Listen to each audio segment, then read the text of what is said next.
Welcome to the Met Show. I'm Dr. Rami Albahri, your host today. At the Met Show, we dive into the stories, expertise, and research of extraordinary people in medicine, dentistry, and entrepreneurship. Today, we welcome engineer Rabie Al Bahri, the founder and CEO of an award-winning firm, Al Bahri Engineering Consultancy, based in the UAE with branches in Abu Dhabi, Dubai, Al Ain, and Cairo. Thank you for coming on our show today. You're most welcome. I'm very happy to be here. I'm very excited for this one. I think we've been long waiting for an entrepreneur to come on our show, especially that there's a big blend of healthcare in this. And I think the audience is in for a treat on this one. So tell me a little bit about your background and your education, please. All right. So where do I start? Where were you born? I was born in Al Ain. Okay. I went to high school in Shuwaifat, Okay. just like you. Okay. And, How was that? military school. Barely made it. But, Could not agree more. All right. just then did Canada for undergrad and masters in UK. I did architecture in Canada. So what made me get into architecture school? That's an important question. To be honest, there was a lot of pressure. I know indirect pressure from the family. You know, any Arab family, doctor or engineer, there's nothing outside of that. But anyways, I was probably 90% going into dentistry. And, you know, imagine me as a dentist. Oh my God, impossible. Anyways, so that was the idea. And then, thank God, my mom was studying interior design at the time. She studied late. Our mom. Yes. And I used to see her building those models when I was in grade 12. She was building the 3D models, and it looked like so much fun. I used to love Lego. we grew up with Lego, right? Exactly. And I used to watch this, and I was like, you know what, this looks really fun. And I'm not a studier, you know.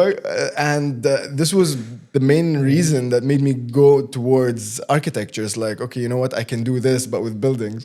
Nice. And actually, it was what it looked like. You know, when I started school, it was just less studying and less memorizing and just More doing.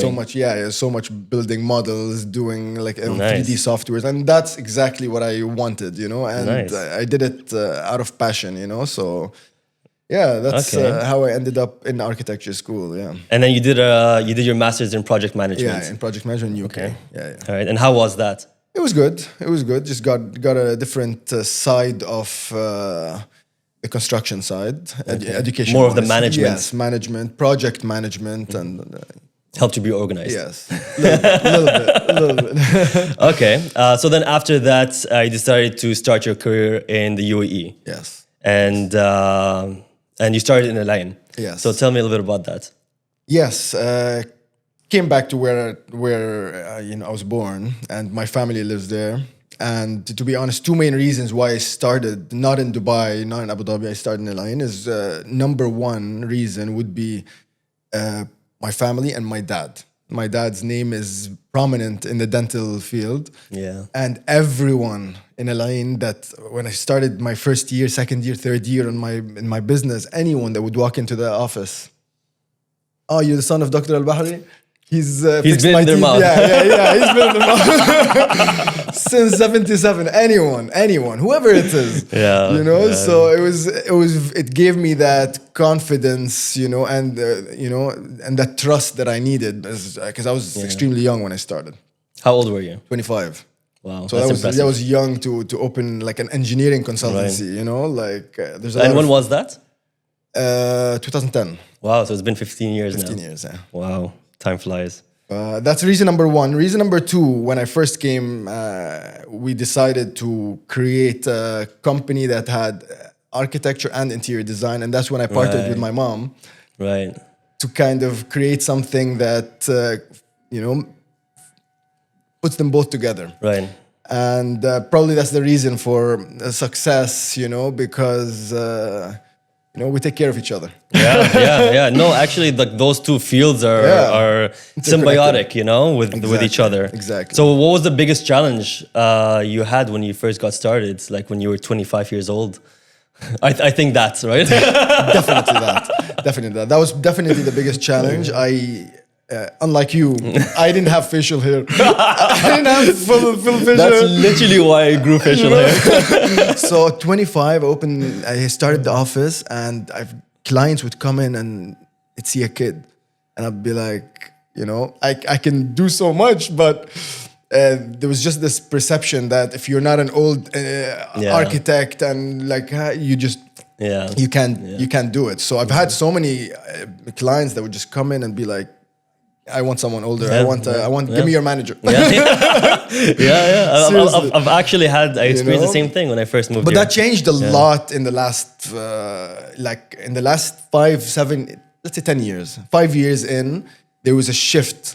Nobody wanted You grew facial hair. I grew facial hair. But no, now it's like they come in, they see a young guy, young architect, they'd be like, yes, I want a young architect, because they just got stuck. The old generation got stuck with the same designs, right.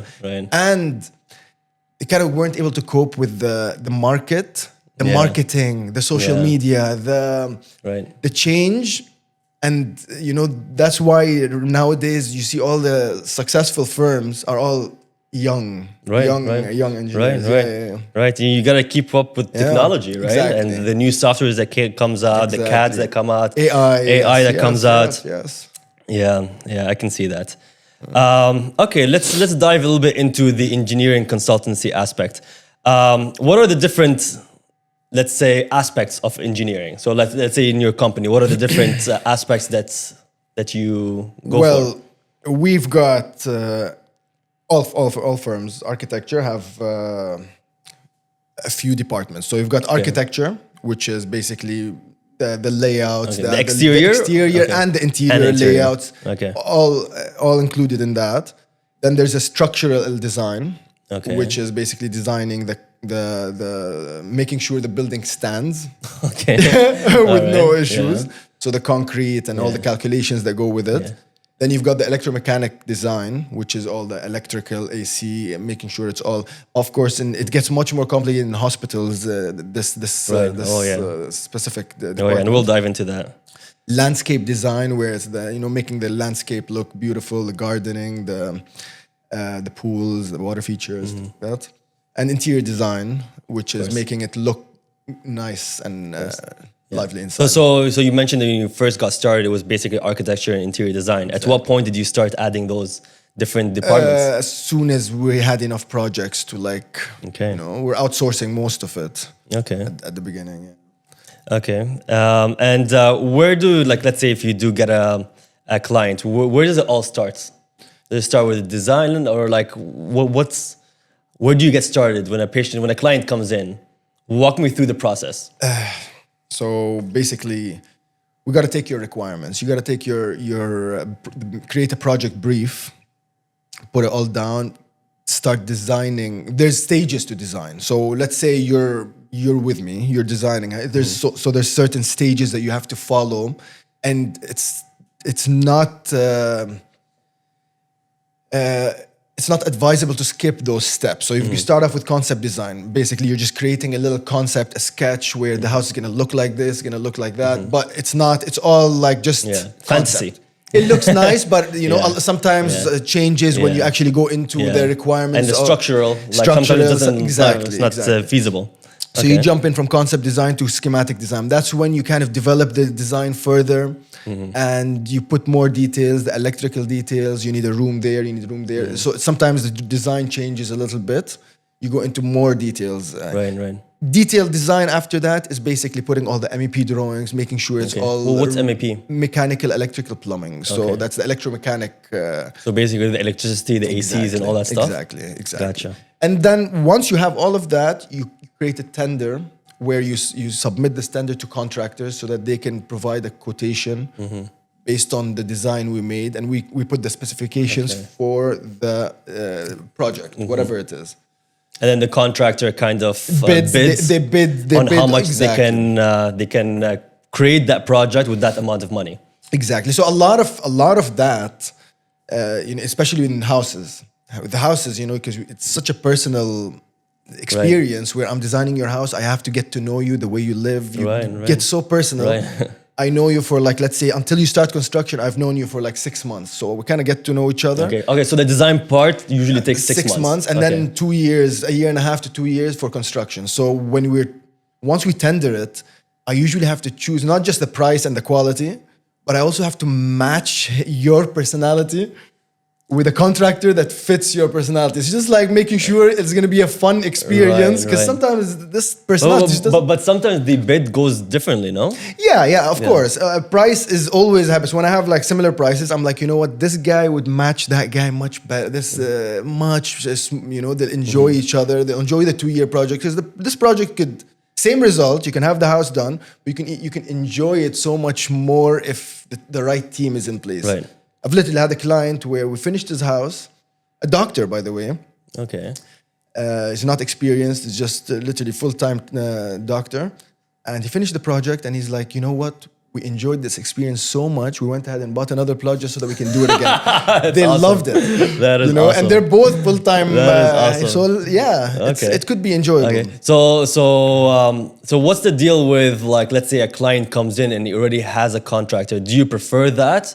Or do you think there's some issues when it comes to that when a client comes in with their own contractor? We usually prefer to have our own, just because it's the chemistry.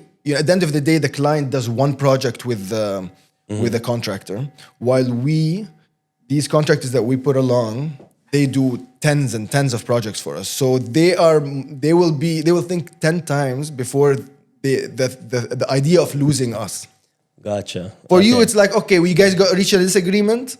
It's a project. The project will end. Khalas, it's done. So it's for we could always these relationships we create with contractors. They don't want to be on our bad side. Okay, gotcha. Usually, it's a good relationship. You know what I mean? Okay, so these are the kind of projects, like, for example, we talked about off camera, was like something we call greenfield, right? So what is greenfield and what is brownfield? Greenfield is basically an empty plot where you're developing from scratch. It's nice. Most of the residential houses over here are greenfield projects. In healthcare, it's just the big hospitals that are required to be on an empty plot of land. But brownfield is when you've got a house, for example, you're converting it into a dental center. Gotcha. For example, that is a brownfield. It's an existing facility, and that we are repurposing for a new function. And I can imagine sometimes that's not doable, right? Because you said the most important is the MEP. What if the MEP doesn't? Usually you have to strip out everything. You have sometimes challenges if we're doing something with ORs where you need a clear height of 3 meters and you have a low ceiling height in some areas or all areas, so this project can't continue. So they picked the wrong location. Exactly. So we have to go to another location. Gotcha. So there's a lot of challenges that go with the structural columns. Usually, you just gotta. So they both. And which one's more difficult for you as a contract as a consultant? They both have their challenges, But obviously, it's funner to do. Start from scratch. Just like Lego. Yes, you see it. Yes, definitely. Okay. Another hat that you have is your DOH qualified for healthcare facilities, like we talked about. How did you get into that field? So we're licensed in DOH, Ministry of Health in Northern Emirates, and in DHA. So UAE, basically. Pretty much the full UAE, exactly. So how did I start? So it all started by just doing family business medical centers. Between the hospital, between the dental centers, got me into that field somehow, and I kind of enjoyed it. It's extremely, fun to design. Complex. It's complex. You've got the circulations in healthcare. That's the relationships between all the spaces. You've got the clean, the dirty, the staff, the restricted for the ORs. There's just so many that can't connect with each other. It's just like playing the difference between a house is like 100-piece puzzle and a 1,000-piece puzzle. This one, you just have to think around every single item. Where's the dirty going out of, and where's the clean, and where's the sterile stuck? So you cannot connect. It's interesting. Well, that kind of makes sense because growing up with you, you love to play video games at the hardest level right off the bat. Yes. Well, yes. I wanted to be like, okay, let's start moderate, and then the second time I play this game, I'll go harder. That's me. So that makes a lot of sense. That makes a lot of sense. But yes, how did I start? Started off with those projects, and it's pretty funny because I remember this one time I get this phone call and someone saw my signboard on one of our projects. It was a healthcare project that we were working on, and it was just the one project I had. I wasn't like a specialist, I would say. And I get this call, and she was like, "I saw your sign, and I have an IVF project. Have you ever done IVF projects before?" You're like, heck yeah. I'm like, heck yeah. I did not know what IVF means. I literally, like, while she's on the phone, I just quickly Google IVF on my phone, and I just, okay, I know what it is, just in case she asked me. I set up a meeting, and I went to the meeting, and I took that project, and it was a very big project, actually, and I would say that when I went to DOH and I had a few projects, I got all the requirements done to be qualified. To be qualified, and just started getting more projects, and I was able to get into that field, which was extremely exciting. Now I have something to talk with you guys on the table. You guys are always talking about surgery and medicine. Imagine you went into dentistry. That would be a disaster. Yeah. So why is it so important to, let's say if somebody's got a project in medicine or dentistry, why is it so important to have somebody who's DOH qualified? What sets you apart from a non-certified person? Just the requirements. Right now, DOH just came out with a new way of approving drawings. So basically, if you have a center, you can come to me. I'll design your center, and I could just literally stamp it, and it's approved automatically. Wow. They don't even so they check. gave you the responsibility. The responsibility is on us. So let's say you take this drawing, you do all the work on site. And then the inspection comes in, and they're like, "Yo, this flow is completely wrong." You're to blame. We are to blame. So it's an extremely stressful and labor intensive, because you have to get all these exactly. specialists. I can't put a newly grad on this project because it's just, you have to choose the people, you have to supervise it very closely because there's way too much at stake. So literally, I go through every single project myself just to make sure, and I count till 10. That's why we're pricier than the normal consultant, because there's so much risk and liability and requirements to be there, Right. So, and employees, right? Right. So for sure, start off with one of the qualified consultants, and they will take you. They will know the process. They will know the regulations and all that stuff. Exactly. So what is the most important aspect of, like, let's say you're gonna build a medical center or a hospital? What's the most important aspect when it comes to that? So stage one is the flow, Okay. the plan, the floor plan. So making sure that the flows are correct. And when I say flow is, making sure that there's no cross-contamination. In hospitals, all about cross-contamination, any medical facility. So when you have CSSD, the clean has to come in from one side and the dirty has to come in from one side, and they cannot intersect at any point. You know what I mean? So, and the same with OT, where the patient goes in, where the scrub, everything. Right. So that getting the right flow is the most important in any medical facility. Once you have that, it goes down to MEP. Okay. So MEP is the design of the electromechanic, which is pretty complex when it comes down to hospitals. You have a lot of pressurization in rooms where you've got, like, an OT would be a positive pressure, positive. That way, if you open the door, nothing comes in from outside. So no germs in the air come in. Pushes So everything it pushes out. everything out. Gotcha. So CSSD, same thing. You've got one negative, one. So the pressurization in all the rooms is very important. Okay. So I've had a hospital where they were ready for 100% inspection. I wasn't the designer. Okay. They were ready. They want to hand over. So they needed you just to get the approval? They came in. They had changed the consultant, and I was like, yeah, sure, I'll take it. I went into the inspection, checked out their drawings, checked out her.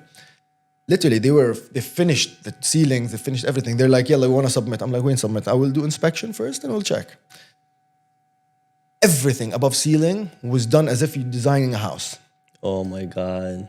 Fan So call the units, MEP fan was- call units in operating rooms, which is Oh like my you need no God. fresh air. No, it was a disaster. They had to remove everything, to replace everything above ceiling. Imagine Oh the my God. cost. So that who bears the cost? Is it the consultant that did it? No, because what happened was they got the initial approval, the flow, the architectural from a qualified consultant. So Okay. the flow was correct. Okay. But then they're like, you know what? You're too expensive for MEP design and supervision. We're not going to do Okay. that. We know how to build. We know how to build. It's fine. You ended up like saving some money there and like really, really incurring huge loss later. So it's very important like not to concentrate too much on, you know, the small fees that we take in comparison to the Right, big 'cause it loss. can go really bad. Of course. Yeah. Okay. So maybe you just already answered my question, but for the audience, if somebody was decided that, hey, I want to open up a center, what's the first thing they're going to do? Call one of not just necessarily me, but you can call me. Call me. Or But anyone that is qualified and listed. yeah, so don't go to your cousin because he's an architect. Of course not. Of course not. Of course not. Yeah, absolutely. Yeah. Let's talk a little bit about dental. So you obviously built my clinic here in Abu Dhabi. What are the most important aspects when it comes to only a dental center? So we're famous for being a dental center, a specialized dental center, rather than a medical center. Yeah. So when it comes to only dental, what's the certain things that somebody wants to open a dental center, they have to concentrate on? Well, any center, you really need to invest in interior design. So you need to make it look welcoming. That's what matters the most nowadays, especially in this competitive market we're in. Right, You know. right. So make it. So look- reception. Reception. Just entire place has to feel welcoming. It has to look nice. So this is number one. Number two, in terms of designing the chairs themselves, you know, like never face the chair facing the door. You gotta Right. you gotta face it on the other side. You gotta keep some space for the circulation around. It's a little bit different. We're doing a center in Canada, and it's like completely different Wow. in terms of design requirements. Over there, like it's like half the size of the room. Oh yeah, And yeah, they don't yeah. have in the space. States in Yeah, Canada, it's they don't like have that, space yeah. to walk around the chair. They have the have door an here. Yeah. entrance and exit. Yeah, the assistant comes in, and then the doctor comes in from another door. Yeah, over here Yeah. we're used to like double the size, Yeah. making it look all so nice. Yeah. You have a nice chair. Yeah, you have an office. Office with chair. It was like, yeah. No, that's true. That's true. What about moving to an OR, like an OT? What are some like specific requirements that are like absolutely necessary when it comes to that? Just honestly, it's mainly MEP. MEP. So you just really need to concentrate on the MEP. It's just that's all I can say. Okay. You know, there's a lot of complex. And MEP, is it just for clarity purposes? Is it like a separate, like a third-party company that comes in and does MEP, or does the consultancy actually do the MEP? You have to do the design. Okay, so you design the MEP, yeah, but whoever does it is a third party, Yes, not the contractor. The contractor. Oh, the contractor. The contractor. There are specialists.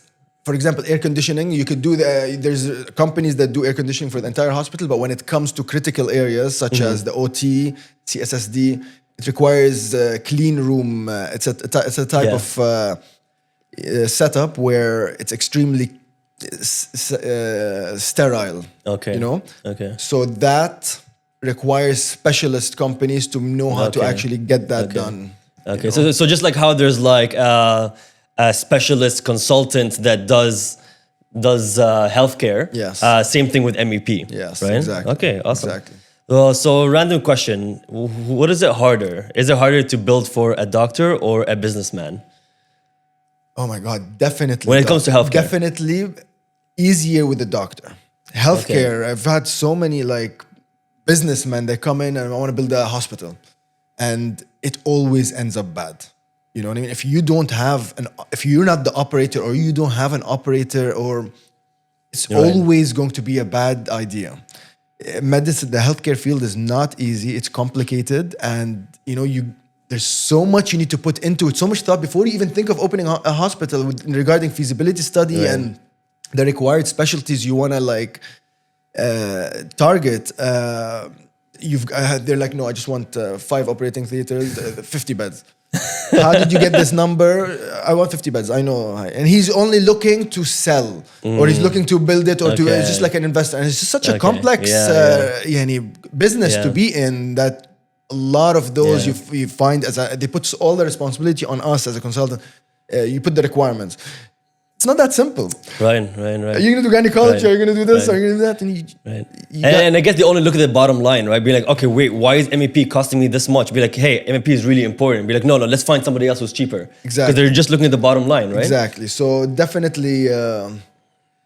okay, that's good to know. Dealing with doctors in healthcare is so much Well, better. what about building a house for a doctor? Tricky question, huh? I'll go with the businessman.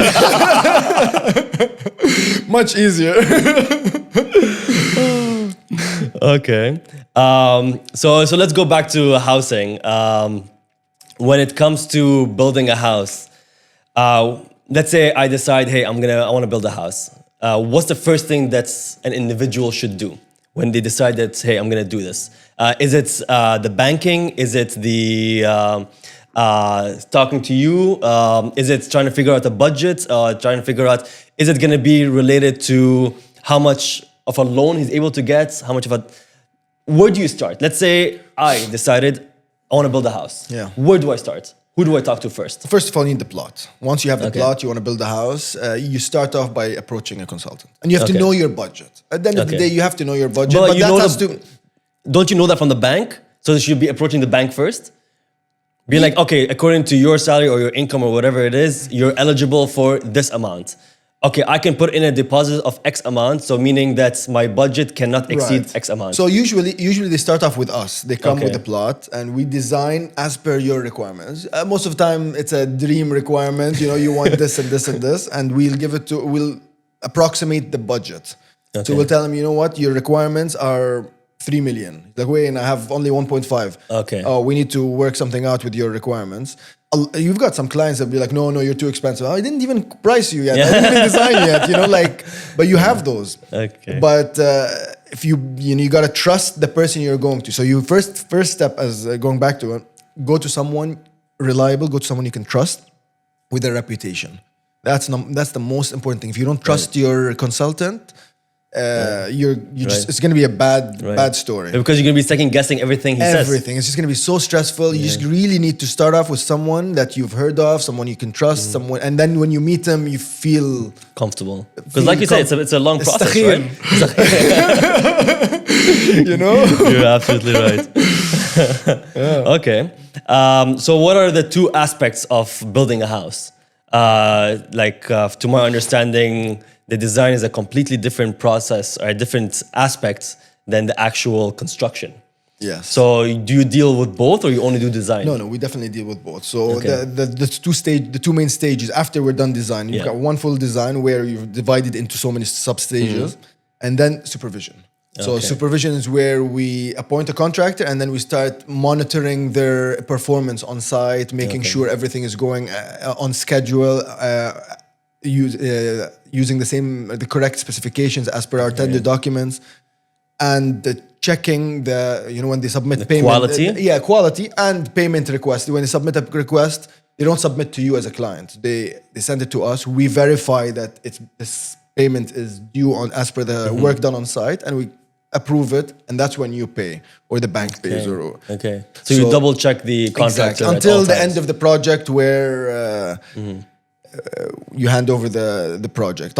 Interior design is a crucial service that needs to be done nowadays, because there's just so much every client wants to do, and you just need someone to translate it on paper. Okay, I have some pictures. This is nice. This is nice. You think you can handle without an interior designer, but it's actually so much harder than you think. So at what point does interior design go in the design aspect? So let's say if somebody... As soon as you start on site. On site. As soon as you start on site, you can start your interior design process. Because we used to do it early on. We used to think, okay, you know what, I'm going to start design early so that it goes out to the contract. But they changed their mind, right?